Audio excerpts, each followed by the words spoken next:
Okay, yesterday, real quick here, we didn't cover too much yesterday. We went just through chapter 5.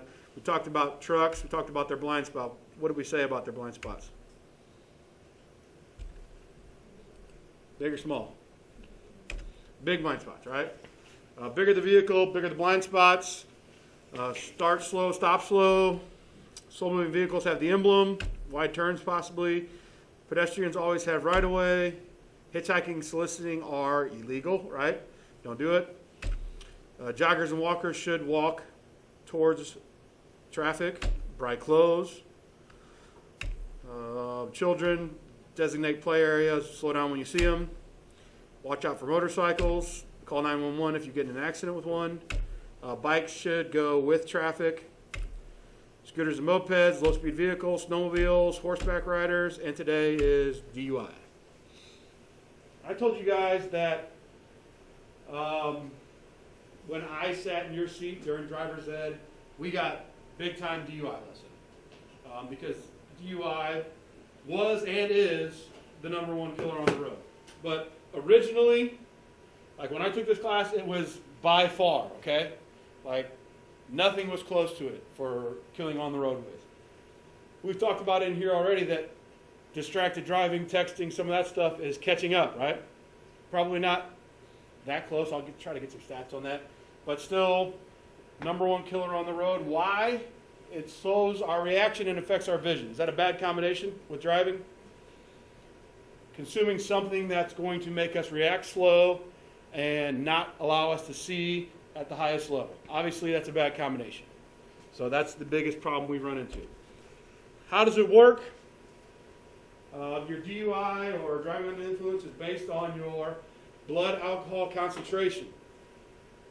This is the amount you drink: 12 ounces of beer, 5 ounces of wine, 1.5 ounces of hard liquor. And there's a 1-per-1 rule typically is what they're kind of looking at here. But what makes this up? Body weight, food, and tolerance. So here's how this all works. So me being 21 or older, I'm allowed to have 0.08 BAC. Correct? You guys are allowed 0. So you're not allowed to have anything in your system. So it's easy for you, right? You guys theoretically get DUI for having 0.01, right? No trace allowed. For me, it's 0.08. So how does that work? So I told you 1 for 1 for 1 on those, but it does matter, size, right? Because in me, let's say I weigh about 240. Do I have a lot of blood in me compared to a 100-pound person? So do I have more space for my alcohol to go? Does that make sense? So obviously body weight matters, right? Food.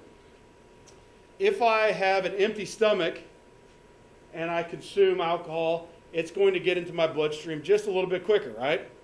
Because it's the only thing in there for my body to grab. So if I have food in my stomach, that could slow the process down a bit, right? Tolerance is probably the biggest myth of all, and we've all heard it. Tolerance is when somebody says, don't worry about me, I drink all the time, I'm good, right? Have you heard somebody say that in some manner? Like when they drink a bunch and they're about to get in their car and somebody says, you good to drive? And they say that? Have we heard that maybe? Family party, friends, something? Is there truth to it? Maybe, but is it false? Yes. This is what I mean. So I'll use myself as an example. So there's me, and then there's another me. One of me never drinks, never had a sip in my life, and another one drinks a 6-pack every day.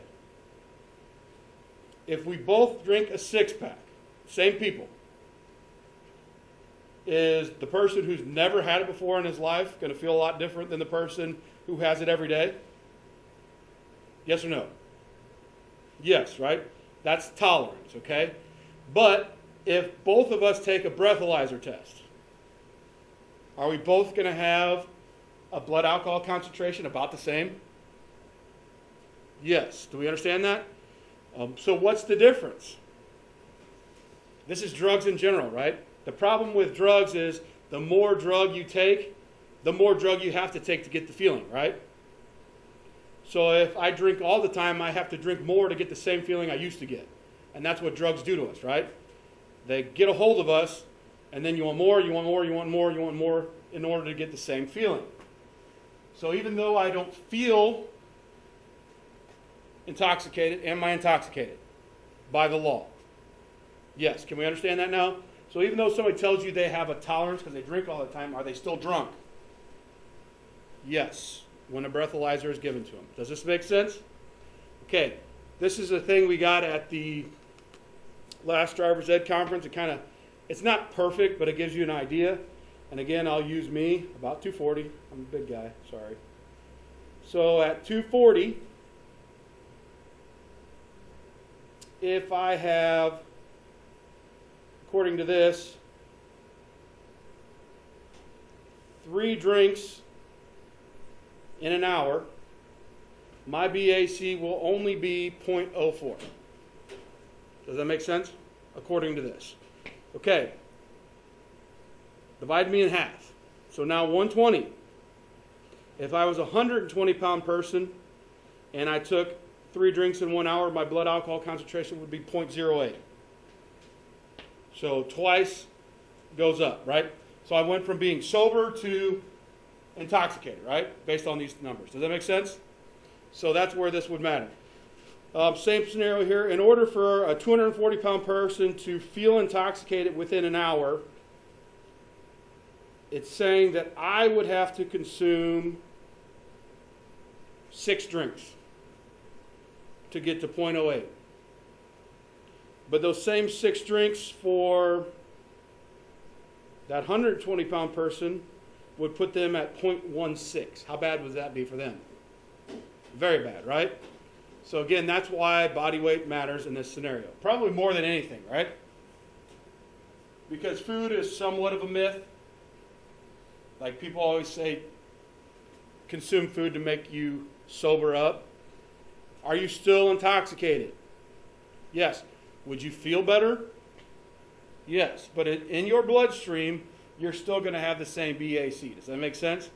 So that's not true. What's the only true way to defeat intoxication? I'm saying I'm already intoxicated, so I stop drinking. What else? Time, right? I just need time. Because what has to happen? It's got to go through me, right? Once it's through me, then I sober back up. So the only thing you can truly do to change what you are is time, okay? Some of this other stuff may make you feel better, but intoxication doesn't change. Understand that. What is DUI? It's considered a violent crime and it's permanently on your record. Both of those sound pretty bad, correct? Do you want a violent crime on your permanent record? So I make a mistake in high school, I get a DUI, I go the rest, nothing wrong, and it's like, man, I want to be a cop. Can I be a cop? Probably not, right? Because if I have a DUI on my permanent record, are they going to allow me to be a cop? No. So when people tell you what you do as a kid doesn't affect you later in life, that's a lie, right? Because can you make mistakes that alter what you can become? Yeah, so that's why DUI is a bad deal. You don't want that on your record. It definitely does hurt what you can later do. Implied consent is important to understand. So when you guys go to get your license, you're going to sign a bunch of stuff, right? And part of what you're signing is saying, I agree to certain tests. So here's how it would work. So I pull over one of you guys and I say, I'm a cop, right? I'm not Mr. Barr now, I'm a cop. I pull you over and say, I detect some alcohol in this car. You guys been drinking? You would probably lie and say no, right? I'm like, okay. Can I give you guys a field sobriety test? Do you have to say yes? Technically, yes. But can you say no? Shake your head, yes. So you said no. I'm like, okay, you don't want to do field sobriety, I get it. How about a breathalyzer here? Could you say yes? Could you say no? You could say no. So you just said no twice. You said no to a field sobriety test. You said no to a breathalyzer. What am I going to do now? Am I going to just say, okay, you don't want to do any tests, go about your way, have a good day? Is that going to happen? No. At that point, am I going to arrest you? I can't arrest you for DUI, can I? But could I arrest you for like suspicion of DUI? But I don't have any tests to prove it yet, right? So I put you in the car and I take you where? To the police station. Get you to the police station, and then at some point, I'm probably going to enter you to book you in jail, and at some point then I will get you a blood test, right? And in that blood test, urine test, am I going to get and figure out what's wrong with you? So let's say you said no. You got to the police station, they check you, and you are intoxicated. What happens now? Your penalty is doubled. So if they were going to only suspend you for a year, now they're going to suspend you for 2 years. What happens if when you get back to the police station, you are sober? Do they let you go home? Maybe, right? But are you still in trouble? Yes. Why are you still in trouble? What did you do? You refused testing. And by refusing testing, you automatically lose your license. Does that make sense? So that's what implied consent means. So can you deny? Yes. And I'm not a lawyer that's going to tell you what you should do, but when you deny, you automatically lose your license. Statutory summary suspension, minimum 6 months for DUI, and like I told you before, double the penalty for refusal of testing. Does that make sense? I'm not a guru of law here, so I don't know how these change and manipulate based on what you do. I'm just telling you that that's kind of what this basic law would say. Could be worse, I'm guessing, based on how bad drunk you were. What does a DUI conviction get you? 1 year loss of license, fines. Second, within 20 years, you lose your license for 5 years. Third, 10-year loss of license, possible prison. And fourth, loss of license and going to prison. I hate our DUI laws. Why? What does that law set you guys up for? Failure? The way DUI laws kind of work in our country, sadly, is they keep giving you your license back until you make a big mistake, right? Because if you get a DUI and you hit somebody and kill somebody, now are you in trouble? Now you're going to prison. Raiders football player, did you guys follow that? Went out, intoxicated, drove home, going like 160 or something like that. Car turned, like, moved in front of him. He tried to slow down, slammed into the back of the car. Car caught on fire and killed the person inside. Going to prison, right? That is DUI. That is called vehicular homicide, and it is no good. But a lot of times, some of these people that do this have already gotten a DUI, right? In his case, he'd never got a DUI before, I don't think. But typically, to me, in all things in life, it should be 2 times. Once was an accident, right? Do your time, get your thing back. You get it a second time, you're probably going to do it a third time, right? So to me, I just don't like our DUI laws because it's too easy on you.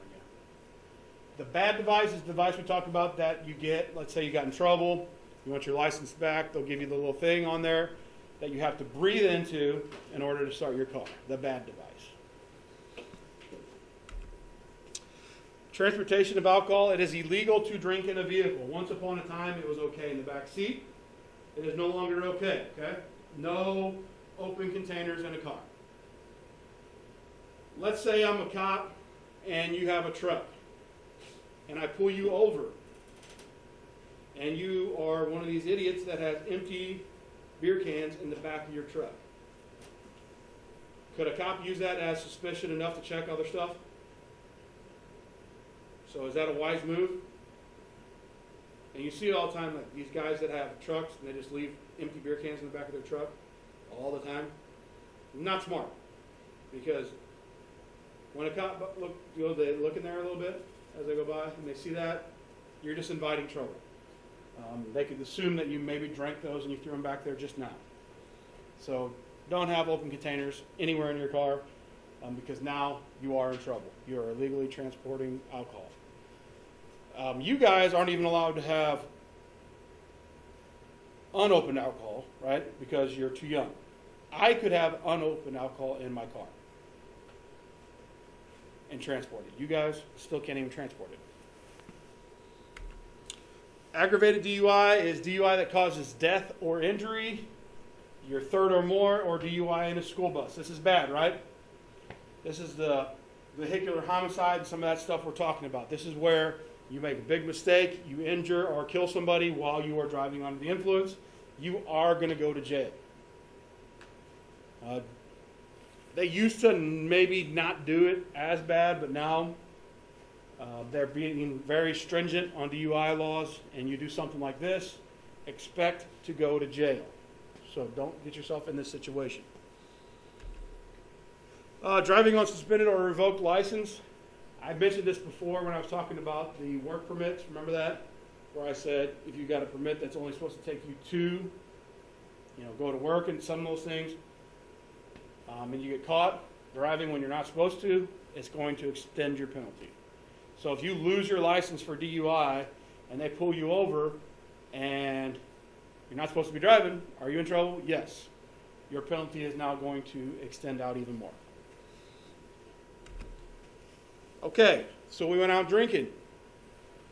And we were all stupid and we didn't designate a designated driver.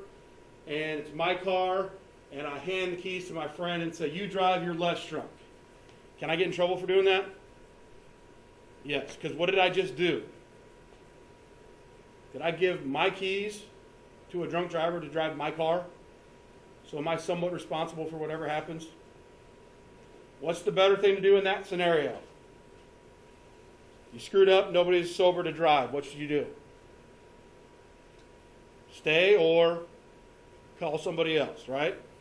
Don't drive intoxicated. Don't say, well, you're less drunk than I am. Bad scenario, right? Because you're still all going to get in trouble. Providing for underage. If people are doing this for you, stop, because they're going to get in trouble. A lot of times we ask older brothers, sisters, somebody we know, hey, can you go pick up some alcohol for me and my buddies? What's the problem with this? Whatever happens with that alcohol, am I part of it?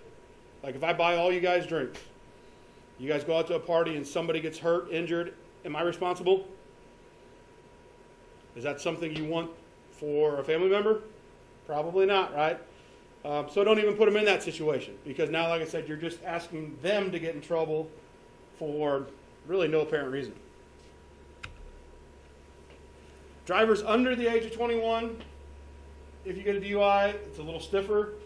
2-year loss of license for the first one, second is 5, third is 10, fourth is lifetime. 0 tolerance is the big thing for you guys. I told you before, I can have .08 because I'm over 21. You guys, 0. Not a trace of anything is allowed in your system. Another thing is, we've been talking a lot about alcohol during this time. Can you get a DUI for other things? Like what? What? Marijuana?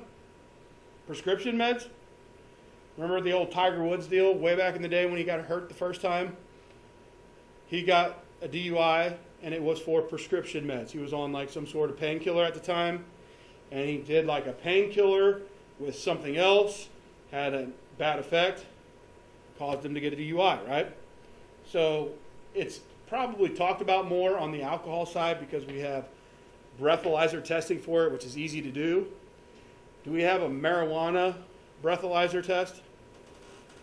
No. How do they know if you're impaired on prescription drugs, regular drugs, marijuana, any of those things. How do you think they get you on that? What's the first thing I asked you to test in that mythical thing? Field sobriety, right? And in a field sobriety test, what do they have you do? They have you touch your nose, do certain things. They put lights in your eyes, and the way your eyes react tells me what you're on. Because some drugs are uppers, some drugs are downers, right? So by putting all these reactions together, can somebody who's trained at this tell what you're on and how much of it you've had? And that's kind of a thing that they're getting better at all the time, because now, especially with marijuana being legal, are they having to deal probably with more DUIs for marijuana? So understand that you can get DUIs for all that stuff. Okay, how do I prevent myself from getting a DUI? Well, first of all, don't do it, right? That's the most obvious statement of all. Just don't drink and drive. Is that easier said than done at times? Maybe, right? But as a parent, there's two things. I could get a knock on my door from a cop telling me my kid is dead from a DUI.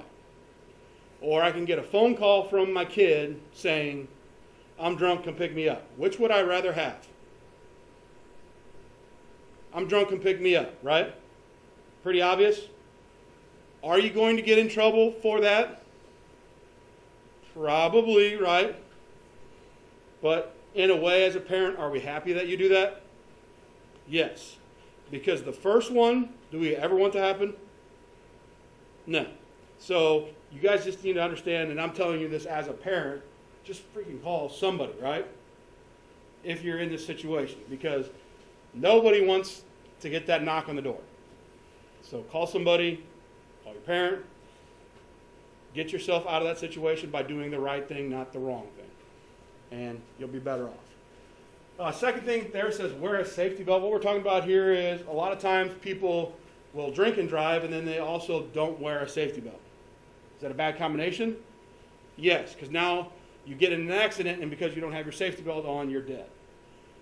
Or like I said, not saying, oh, if you wear your safety belt, you can drink and drive because that makes it okay. No, but at least now if you screw up, do you have a better chance of being okay? Yes. Be a responsible host. What would that mean? If I'm stupid enough to have a party, be smart enough to do what? Not let people leave, especially anybody that is severely intoxicated. Say, nope, you're drunk, you have to stay here because you're just going to get yourself in trouble.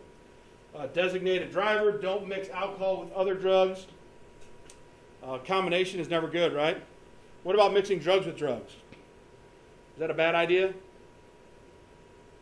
Because if you've ever read prescription meds, what does it usually say on these pill bottles?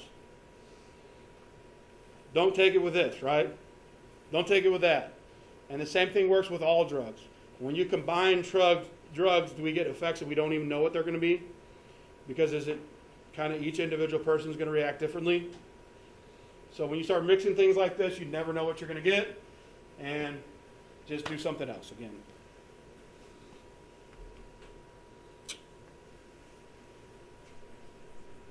What is this one? 20? Is this 30? I always get confused on this one. 30? Trying to think. Okay, I'm going to cut it short again today just because, like I said, we got a lot of kids missing right now. So